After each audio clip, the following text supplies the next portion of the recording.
오늘 응답받고 성취될 하나님의 말씀은 요한복음 20장 24절에서 29절까지의 말씀입니다. 봉독해 드리겠습니다. 12제자 중에 하나로서 디두모라 불리는 도마는 예수께서 오셨을 때에 함께 있지 아니한지라. 다른 제자들이 그에게 이르되 우리가 주를 보았노라 하니 도마가 이르되 내가 그의 손에 못자국을 보며 내 손가락을 그 못자국에 넣으며 내 손을 그 옆구리에 넣어보지 않고는 믿지 아니하겠노라 하니라.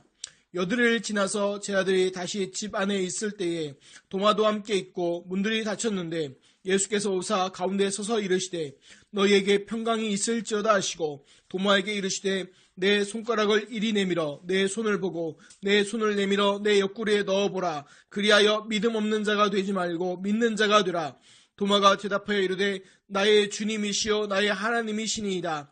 예수께서 이르시되 너는 나를 본고로 믿느냐? 보지 못하고 믿는 자들은 복되도다 하시니라.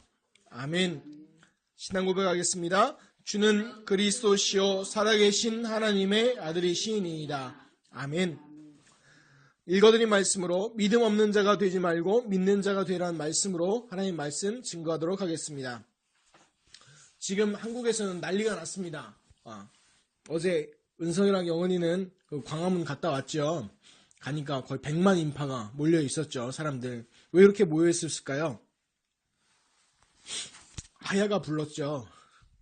그래서 막 박근혜 대통령 물러가라 막 그런 구호도 외치고 하셨죠. 근데 이제 지금 뭐냐면 또 이제 우리가 생각해보면 그럼 구원받은 하나님의 자녀인 나는 어떤 선택과 어떤 기도를 할 것이냐를 여러분이 잘 봐오셔야 됩니다.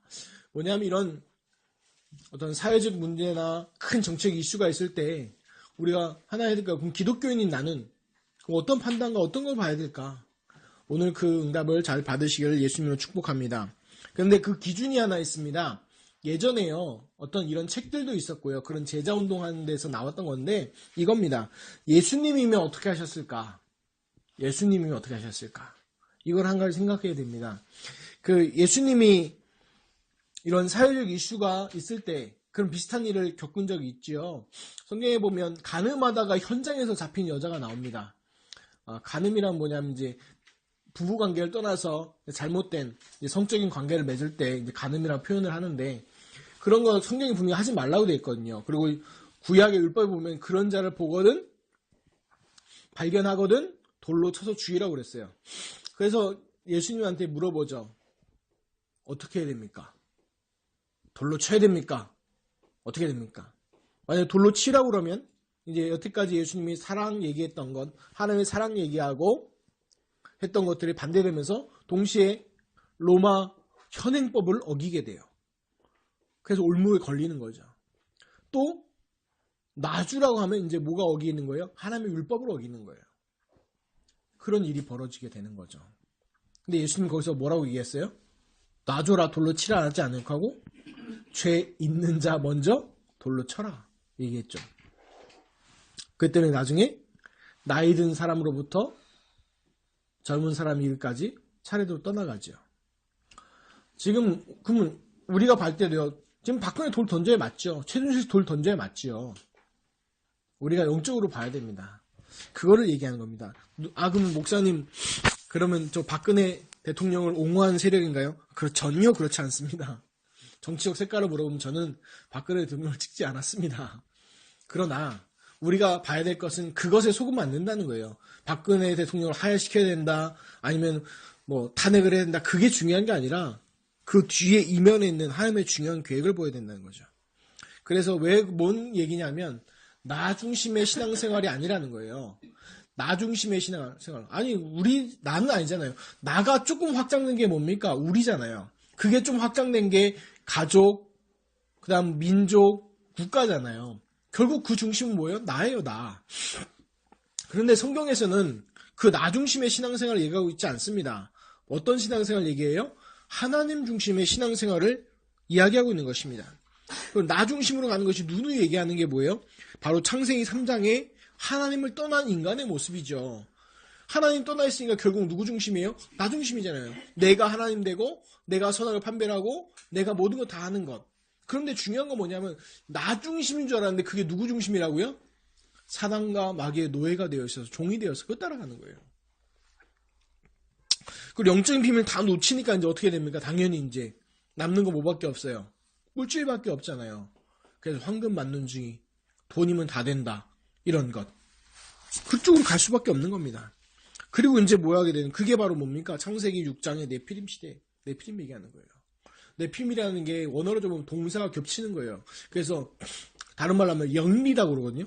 그러니까 순리로 가는 걸 영리로 바꾸는 걸 그 네피림인데 그게 뭡니까? 순리로 가야 되는 게 하나님 중심으로 가고 하나님과 함께하고 하나님 누려야 되는 것이 뒤집어지는 거 보고 뭐라는 거예요? 그걸 네피림이라고 얘기하는 거예요.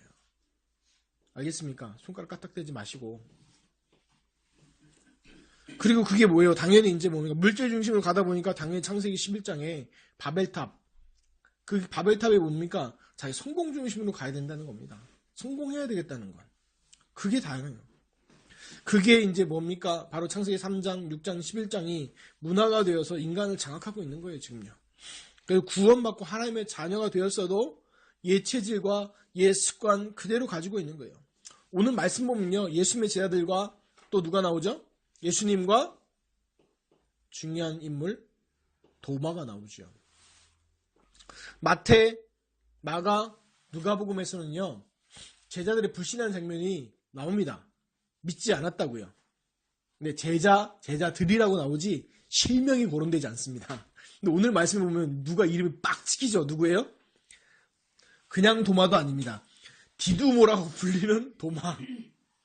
아예 빼박이죠. 빼도 박도 못하게 딱딱 별명과 그걸 하는 거예요. 왜 성경에 디두모라는 도마라고 얘기하냐면 도마는 헬라어예요. 도마는. 그러니까 디두모는 뭔 뜻이냐면 아랍어예요. 그 당시 거기 썼던 말이 뭐예요? 아랍어겠죠. 아람어. 그러면 기록하는 문자는 뭐예요? 헬라어죠. 그래서 디두모라 불리는 도마라고 얘기하는 거예요. 아예 이름을 딱 거론하는 거예요. 그렇게 보면 야 사도 요한이 도마 어지간히 싫어했나 보다. 안티인가 보다. 이렇게 얘기할 수 있겠죠. 근데 아니에요. 이 사건을 통해서 사도 요한이 중요한 거 얘기하고 있어요. 그게 뭐냐면 예수님 당시에 계속 얘기했던 게 있어요. 뭐냐면 그게 가현설. 그러니까 가짜다. 예수님 환상이다. 기절설. 예수님 죽은 게 아니다. 기절하신 거다. 도적설. 시체를 훔쳐갔다. 부활하신 게 아니다. 그거 얘기하는. 근데 그 세 가지가 이 도마의 사건 때문에 어떻게 돼요? 완전 뒤집어지는 거예요. 예수님이 실제로 죽으셨고 십자가를 죽으셨고 육신을 가지고 부활하셨다는 거예요. 무슨 말 이해하십니까? 그걸 얘기하고 있는 거예요. 도마의 불신앙의 주제가 아니라 사도 요한이 그걸 얘기해요. 왜? 못자국의 흔적을 남겼다는 얘기는 뭘 가졌다는 얘기예요? 실제로 예수님 십자가에 죽으셨다는 얘기죠. 그쵸? 또 하나는 뭐예요? 그 흔적을 갖고 있다는 얘기는 육체를 가지고 뭐 하셨다? 부활하셨다는 거예요. 육체가 사라진 게 아니라. 이해하겠습니까? 이게 굉장히 중요한 거예요. 오늘 성찬 예배 드리면서 왜 이 얘기를 하냐? 성찬은요, 뭘 기념하는 거예요? 예수님의 죽으심과 부활을 기념하는 거예요. 그게 성찬입니다. 그게 성찬의 예식이거든요. 이따 얘기하겠지만. 근데 중요한 게 뭐냐면, 오늘 도마는 비난하고 그거 말씀드리고 도마처럼 하면 안 된다. 이게 얘기 아니라 저는 반대로 얘기해요. 도마처럼 해라. 왜? 자기 신앙 점검해라. 그래서 실제로 증거 가져라. 하나님의 말씀 속에 증거를 가져야 됩니다. 그 응답을 받으시기 바랍니다. 그리고요. 왜 기록에 남겼을까? 그거는 뭐니까 하나님께서 원하시는 것일까? 원하시는 건 뭘까? 바로 믿음 없는 자가 되지 말고 믿는 자가 되라는 것이 하나님의 뜻입니다. 그 응답 누리시기를 예수 그리스도의 이름으로 축원합니다. 24절, 25절 보겠습니다. 12 제자 중에 하나로서 디두모라 불리는 도마는 예수께서 오셨을 때에 함께 있지 아니한지라. 다른 제자들이 그에게 이르되 우리가 주를 보았노라 하니 도마가 이르되 내가 그의 손에 못자국을 보며 내 손가락을 그 못자국에 넣으며 내 손을 그 옆구리에 넣어보지 않고는 믿지 아니하겠노라 하니라. 아멘. 그래서 도마라는 뜻이 뭐냐면 디두모라는 뜻이 같은 말인데 같은 그러니까 헬라어 아람어인데 뜻은 뭐냐면 쌍둥이, 둘이란 뜻이에요. 그래서 주석을 보니까 이렇게까지 해석했더라고요. 도마의 이중적인 모습, 이렇게까지 얘기했더라고요. 무슨 얘기냐면 요한복음 11장에 보면, 요한복음 6장에 보면 예수님을 죽이기로 유대인들이 결의합니다. 근데 11장에 보면 예수님이요, 이제 유대인들이 주로 사는 베다니 지역이 예루살렘에 가깝거든요. 갈릴리까지는 괜찮은데 갑자기 이제 그 베다니 지역으로 가면 그 전에 뭐냐면 유대인들이 돌로 치려고 했거든요. 예수님을 신성모독이라고 그러면서. 그러니까 이제 제자들이 갈등하는 거예요. 예수님 가지 말자고. 근데 예수님 간다고. 거기에 도마가 요한복음 11장 16절에 뭐라고 고백하냐면 이렇게 고백합니다. 디두모라고 하는 도마가 다른 제자들에게 말하되 우리도 주와 함께 죽으러 가자 하니라. 얼마나 멋있습니까? 그렇죠? 얼마나 결단력 있고요. 우리 주와 함께 죽으러 가자. 이랬던 사람이 오늘 본문 말씀 보니까 어떻게 해야 돼요? 확 바뀌죠. 그렇죠? 그리고 더 중요한 건 이랬던 사람이 예수님 십자가 달릴 때 어디 갔어요? 일명 속된 표현으로 여러분 튀어 있죠. 보이지도 않게 도망갔죠. 기록에도 안 날 만큼 도망가 버렸어요. 차라리 베드로와 요한은 예수님 어떻게 되시나 따라하는 것 같죠. 그렇죠? 근데 이 도마는 뭐 언제 튀었어요 벌써? 예수님 잡힐 때 튀었어요. 그리고 안 나타난 거예요. 그리고 여드레 동안 잠수 탔어요. 무슨 말 이해합니까? 쟤들은 모여있을 때 안 갔어요. 왜 안 갔을까요? 제 생각에는 같이 있으면 또 잡힐까봐 두려워 더 숨었겠죠. 그러니까 이런 이중적인 모습이다 얘기하는데 저는 그게 뭐 진실이냐 사실이냐 명치사실이냐 그 따지기 이전에 그럴 수도 있다고 생각이 돼요. 도마가. 근데 도마가 놓친 게 있어요. 도마가 뭘 놓쳤냐면 생각하지 못한 게 뭐냐, 하나님의 구원의 계획이 어떻게 이루신지에 대해서는 놓치고 있었어요. 그러니까 예전에도 말씀드렸다시피 하나님의 구원의 방법은, 인간의 구원의 방법은 뭐였어요? 정치적인 메시아로 군대를 이끌고 개혁을 일으켜서 로마를 박살을 내가지고 이스라엘을 회복하는 게 사람들의 생각이었어요. 그게 구원의 길인 줄 알았어요. 근데 하나님이 준비한 구원의 길은 뭐였어요? 십자가의 죽으심이라. 이게 완전 깨는 거예요. 다른 거예요. 우리야 지금 부활하신 예수 그리스도를 알고 믿으니까 있지만 그 당시 이 유대인들, 예수님 제자들 다 유대인들이거든요. 이게 이해가 납득이 안 가는 거예요. 그런데 성경에 많은 부분에 이런 것들 나옵니다. 성경에 보면 잘 되는 걸로 응답받은 걸로 생각하죠. 잘 되고 잘 나가고 성공하고 물질 축복받고 시험에 붙고 건강하고 이런 게 응답이라고 생각하십니까? 성경에는 그렇게 나와 있지 않아요. 반대가 더 많아요. 사도행전만 보더라도 이렇게 납니다. 스데반의 환란으로 인하여 유대인들이요 복음관자들이 흩어집니다. 예루살렘에서. 원래 초대교회가요 3,000 제자 돌아오고 5,000 제자 돌아오고 나서 어디에 꽁꽁꽁 모여 있어요? 예루살렘에 꽁꽁꽁 다 모여 있어요. 흩어지진 않아요. 거기 모여 있어요. 근데 스데반의 환란이 생기니까 그때부터 막 본격적으로 핍박이 오니까 복음관인 사람들이 사도들 빼고는 다 흩어집니다. 다 도망가요. 어디로요? 널리 유대와 또 이방까지 막 도망가요. 안디옥까지 로마까지 막 도망가요. 그런데 그게 어떤 일이 연결됐냐면 이방인들에게 복음이 증거되기 시작해요.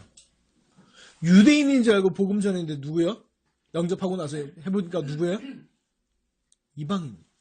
유대인의 개념이 우리가 생각할 때는 그냥 대한민국 사람이 아니라 거기는 모계 혈통, 아버지 혈통 둘 중에 하나가 유대인이고 자기 유대인이라 얘기하면 유대인으로 여겨요. 그래서 헬라파 유대인 뭐 이렇게 나오거든요. 그게 뭐냐면 어느 한쪽이 이제 피가 섞인 거예요. 혼혈이죠. 그런데 혼혈인 줄 알고 복음을 전했는데 순혈 이방인이라. 완전 이방인이라. 영접한 거예요. 그럼 어떻게 해요? 영접 물러요? 그렇게 시작된 교회가 안디옥 교회예요. 근데 그 안디옥 교회를 통해서 어떻게 되죠? 바울이 선교사로 파송되고 세계 복음화에 중요하게 쓰임받죠. 다른 말로 하면 어떤 일이 일어납니까? 바로 사도행전 1장 8절에 오직 성령이 너에게 임하시면 너희가 권능을 받고 예루살렘과 온 유대와 사마리아 땅까지 이르러 내 증인이 되리라는 이 사도행전 1장 8절의 말씀이 스데반의 환란으로 인하여 그 말씀이 성취됩니다. 점점 복음이 확산이 되죠. 그게 하나님의 구원의 길이에요. 그래서 우리가 잘 보고 잘 생각해야 될 부분들이 지금 대한민국이 어려움 닥친 거를요 어떻게 봐야 돼요? 그냥 어려움 당하고 최순실 나쁜 놈, 박근혜 나쁜 놈 물러가라, 그게 아니라는 거예요. 이걸 통해서 하나님께서 이루실 일들과 구원의 계획을 바라보라는 얘기예요. 우리가 기도해야 될 내용들이 뭐냐? 이걸 바라보고 기도하는 겁니다. 이걸 못 보면요 어떻게 돼요? 자꾸 다른 걸로 놓치게 되는 거죠.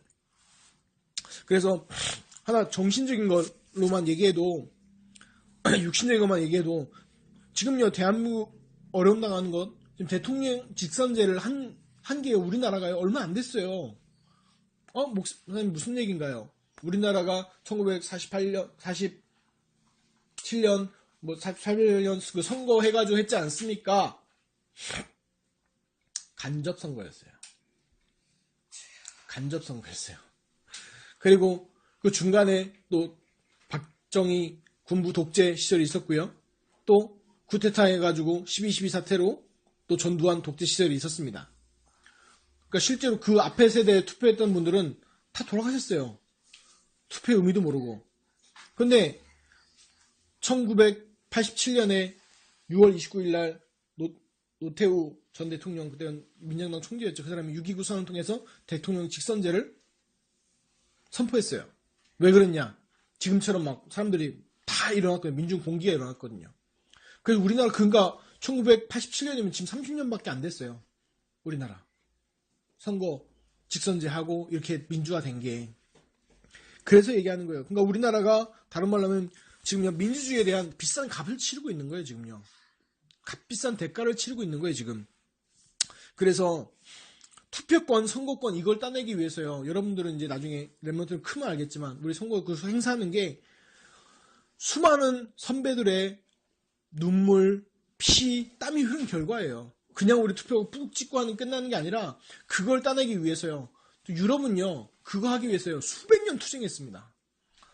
그 결과로 그 투표권이 있으니까 그 투표에 대해서 소중하게 여기고 또 그 투표의 결과를 시민이 져야 된다는 것을 그 민주주의 사회 오래된 나라들은 알고 있는 거예요. 근데 우리나라는요. 아직 30년밖에 안 됐으니까 잘 몰라요.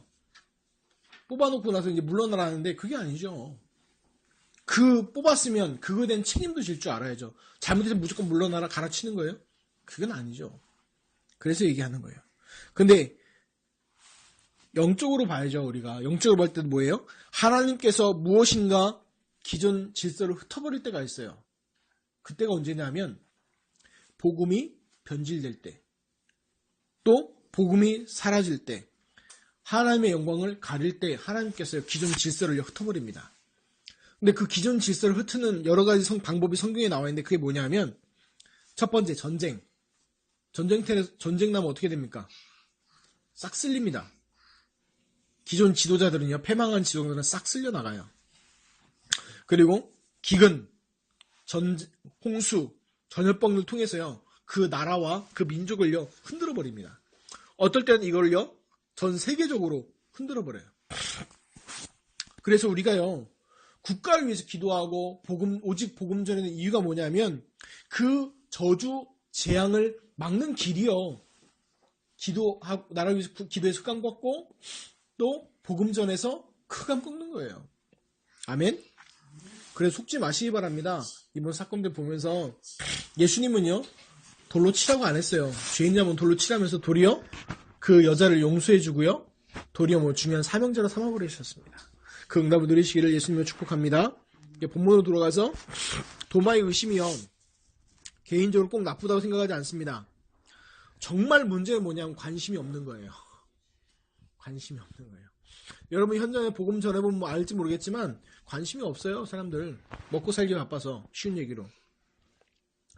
그런데 이제 이것을 사도 요한이 도마 내용을 기록한 내용은 아까 말씀드렸다시피 예수님 승천 이후 계속 논쟁됐던 기절설, 가연설, 도둑설들을 도리어 확실한 증거로 바꿔서 얘기하는 거죠. 그래서 죽으시고 부활하신 확실한 증거가 내 신앙의 확실한 증거로 말씀으로 삼으시기를 예수 그리스도로 축복합니다. 26절 27절 봅니다. 여드레를 지나서 제 아들이 다시 집 안에 있을 때에 도마도 함께 있고 문들이 닫혔는데 예수께서 오사 가운데 서서 이르시되 너희에게 평강이 있을지어다 하시고 도마에게 이르시되 내 손가락을 이리 내밀어 내 손을 보고 내 손을 내밀어 내 옆구리에 넣어보라. 그리하여 믿음 없는 자가 되지 말고 믿는 자가 되라. 그 전에 한 모습이 있었죠. 제 아들이 그 전에는 그 앞에 보면은 유대인들이 두려워 숨었는데 라는 말이 사라졌죠. 왜 그랬을까요? 부활하신 예수님을 제 아들이 만난 거죠. 그러니까 이제 뭐예요? 어느 정도 그것은 이제 넘어서는 것들을 보게 됩니다. 그때 이제 또 예수님 평강이 있을지어다 인사하시는 예수님 또 보죠. 근데 이제 도마에게 확신을 주시는 예수님이죠. 그래서 믿음 없는 자가 되지 말고 믿는 자가 되라. 그래서 어떤 그 헬라 원문에는 그 사람들이 번역한 걸 보면 내 믿음을 보여라 라고 이렇게까지도 본다고 하더라고요. 그런데 저는 이렇게 얘기하고 싶어요. 도마가 예수님 믿었을까요? 안 믿었을까요? 믿었어요. 믿었어요. 그런데 중요한 건 뭐냐면 있는 그대로 믿는 거 성경 그대로 믿는 게 아니고 내가 이해한 만큼 믿은 거예요. 이해합니까? 내가 납득할 수 있는 것만, 내가 이해할 수 있는 것만 믿은 거예요. 그러니까 사람이 죽었다 부활할 수 있어요? 없죠. 그러니까 안 믿은 거예요. 그거는 있는 그대로 믿고 하나님 말씀 믿는 게 아니라 내가 나 중심, 그러니까 도마가 나 중심의 전형적인 모습을 보여준 거예요. 내가 이해하고 내가 납득하고 내가 사고해야 된다. 사기꾼이 제일 속이기 쉬운 사람이 그런 사람이에요. 내가 확인하고 해야 된다는 거. 왜 그것만 해주면 나 믿어버리니까. 그래서 속지 마시기 바랍니다. 우리는 뭐냐면 예수 그리스도 영접한다고 그러잖아요. 영접하는 자, 곧 그 이름을 믿는 자들. 그 영접이 뭔 뜻이냐면 있는 그대로를 받아들이는 거예요. 예수가 그리스도이신 하나님의 아들이심을요. 있는 그대로 받아들이는 게 영접이에요. 내가 이해한 만큼, 내가 알고 있는 만큼 받아들이는 게 아니라 있는 그대로 받아들이는 게 그게 바로 뭐예요? 영접입니다. 다른 말로 뭐예요? 과거, 현재, 미래의 나의 모든 그 문제가 요한복음 19장 30절 다 이뤘다. 예수님이 십자가 위에서 다 끝나버린 거예요. 그리고 뭡니까? 바로 하나님 만난 유일한 길, 죄 문제의 용서만 유일한 방법, 사단과 마귀의 모든 것을 꺾으신 그 권세가 누구한테 있어요? 바로 그리스도에게 있고 그리스도께서 완성하셨습니다. 그걸 뭡니까? 있는 그대로 믿는 거예요. 그래서 도마는요, 자기가 알고 있는 그리스도. 더 정확히 표현하면 유대인들이 유대 전통으로 알고 있는 그리스도를 믿었던 거예요. 그러니까 뭐예요? 갭이 나는 거, 차이가 나는 거죠. 근데 하나 또 봐야 될 게 있는 게 뭐냐면 도마가 예수님을 찾은 게 아니죠. 예수님이 누굴 찾아오셨어요? 도마를 찾아오셨죠. 이게 굉장한 차이예요. 무슨 말이냐면 복음이라고 하는 것과 종교라고 하는 것의 차이점이 뭐냐? 종교는요, 인간이 하나님을 찾아가고 인간이 이 구원을 이루기 위해서 달려가는 것이 그것이 종교입니다. 근데 복음이란 것이 뭐냐 하면 복음은 하나님께서요 찾아오신 것입니다. 인간이 찾아간 것이 아니고요. 그래서 그 엄청난 그 차이가 다른 거예요. 그래서 복음은 하나님께서 우리를 찾아오신 것. 예수님이요 도마를 찾아오셨잖아요. 그것처럼 하나님께서 우리를요 찾아오신 것이 그것이 복음입니다. 그러니까 출발 선상 자체가 다른 거예요. 그래서 종교에 사는 노력과 수고는요 좋은 겁니다. 그게 나쁜 게 아니에요. 근데 그게 구원의 가치나 대가를 칠 수 없다는 거죠. 28절 29절 봅니다. 도마가 대답하여 이르되 나의 주님이시요 나의 하나님이시니이다. 예수께서 이르시되 너는 나를 본고로 믿느냐? 보지 못하고 믿는 자는 복되도다 하시니라.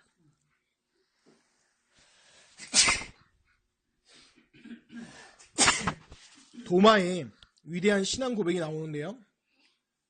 왜 도마의 위대한 신앙 고백이라 하냐면 그 전까지만 하더라도요, 예수님을 그리스도로 고백하고 주시라고 고백을 했어요.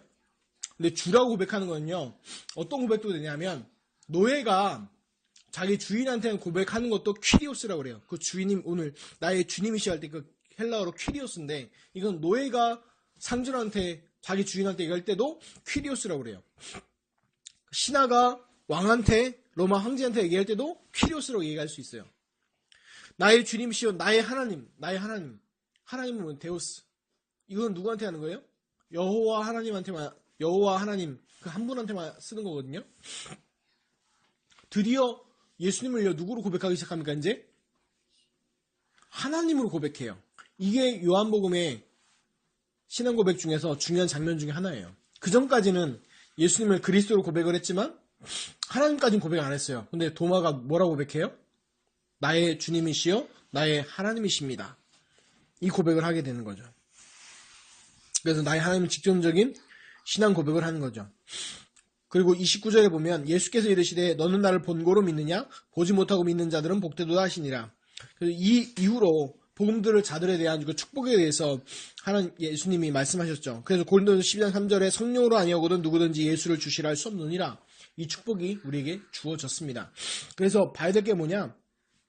우리가 예수님 봤습니까? 봤습니까? 근데 믿죠?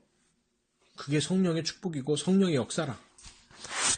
그래서 복되도다 하신 이유가 도마는 보고 믿었지만 우리는 뭐예요? 듣고 믿었습니다. 하나님의 말씀을. 그래서 믿음은 들으면서 들으면 그리스도의 말씀을 말미암는다고 그 그리스도의 말씀을 우리가 묵상하고 듣고 하는 이유가 그 사람의 믿음이 자라는 거예요. 기도 열심히 한다고 믿음은 자라지 않습니다. 성경대로 얘기하면 그리스도의 말씀을 들을 때 그 믿음이 자랍니다. 결론입니다. 오늘 성찬식이 있으니까. 그래서 결론을 정리하면 나 중심의 신앙에서 하나님 중심의 신앙으로 바뀌어져야 가는 것입니다. 물론 초기에 시작할 때는요, 초신자들이나 처음 시작할 때는 나 중심의 신앙일 수밖에 없어요. 근데 그게 계속 나 중심의 신앙에 묶여 있으면 안 됩니다. 제자들처럼 어떻게 돼요? 이런 위기가 오는 거죠. 그러면 왜 나 중심의 신앙으로 해서 하나님 중심으로 바뀌어져야 되냐? 중요한 원리를 하나 기억해야 돼요. 뭐냐면 내 인생의 주인이 누구냐? 이거 잘 생각하셔야 돼요. 몇 번 그때 설명드렸죠? 주인이라는 것은 자기 마음대로 쓸 수 있는 거잖아요. 그쵸? 내 인생의 주인이 나라면 내 마음대로 돼야 되죠. 내 인생이. 근데 자기 마음대로 사는 인간이 몇 명이나 있겠습니까? 거의 없습니다. 우리나라에서 대한민국에 제일 잘 나가는 사람이 옛날에는 최순실이었잖아요. 그쵸? 최순실 씨였잖아요. 근데 지금 마음대로 됩니까? 박근혜 대통령 마음대로 됩니까? 하나도 안 되잖아요. 그 얘기 뭐예요? 인생의 주인이 나가 아니라는 가장 확실한 증거잖아요. 그럼 인생의 주인 누굽니까? 불신자는 사단이요. 구원받은 하나님의 자녀는 하나님이십니다. 이걸 봐야 돼요. 그 증거, 주인이 있는 물건 사용할 때 어떻게 합니까? 주인 있는 물건 사용할 때 어떻게 돼요? 주인한테 얘기해야 되죠. 이거 쓸게요. 이거 잠깐 빌려주세요. 얘기하잖아요. 얘기 안 하고 쓰면 뭐예요? 그걸 보고 뭐라고 그래요? 도둑이죠. 도둑질하고 죽이고 살인하는 것. 사당 마귀. 그럼 뭐예요? 내 인생의 주인 내가 아니고 하나님인데 내 맘대로 쓴다. 내 인생의 도둑이라. 그래서 얘기하는 거예요. 하나님께 묻는 게 필요한 거예요. 하나님 중심으로 가고 하나님이 주인이라는 것, 여호와 하나님께서 주인이라는 걸 인정하고 하는 것이 뭐예요? 하나님께 묻는 거예요. 말씀 묵상. 어떤 말씀 묵상? 오늘의 일정 속에 하나님의 전도 중요한 스케줄과 하나님의 인도받는 것들을 보는 투가 연결되죠. 오늘의 전도, 오늘 말씀 묵상, 오늘 기도의 세 가지가 한 짬뽕으로 얘기하면 내 중심의 신앙생활이 아니라 하나님 중심의 신앙생활이에요. 하나님 중심으로. 그게 묻는 거예요. 하나님 앞에. 오늘 일정과 모든 계획과 이런 것을 통해서 하나님 나에게 무엇을 이루고 일하십니까? 그게 오늘의 전도, 오늘의 말씀, 그거 누리는 거, 하나님과 함께 누리는 거, 오늘의 기도. 이게 따로 되는 게 아닙니다. 하나예요. 그 가운데 이제 복음 누리는 기도 나오는 거죠. 그래서 결론으로 얘기하면 뭐냐면 믿음 없는 자가 되지 말고 믿는 자가 되라. 정말 믿음의 증거 다른 게 아니에요. 하나님 말씀, 여러분의 삶 오늘과 복음일기 쓰는 그 자체가 믿음의 고백이요. 믿음의 행위예요. 나타나는 거예요. 왜? 내가 주인이 아니고 누가 주인이다? 하나님이 주인이다. 고백하는 거예요. 아까 헌금이라고 말씀드린 헌금을 뭐 합니까? 내 경제의 주인이 내가 아니고 하나님입니다 하는 게 11조 드리고 헌금하는 게 그거예요.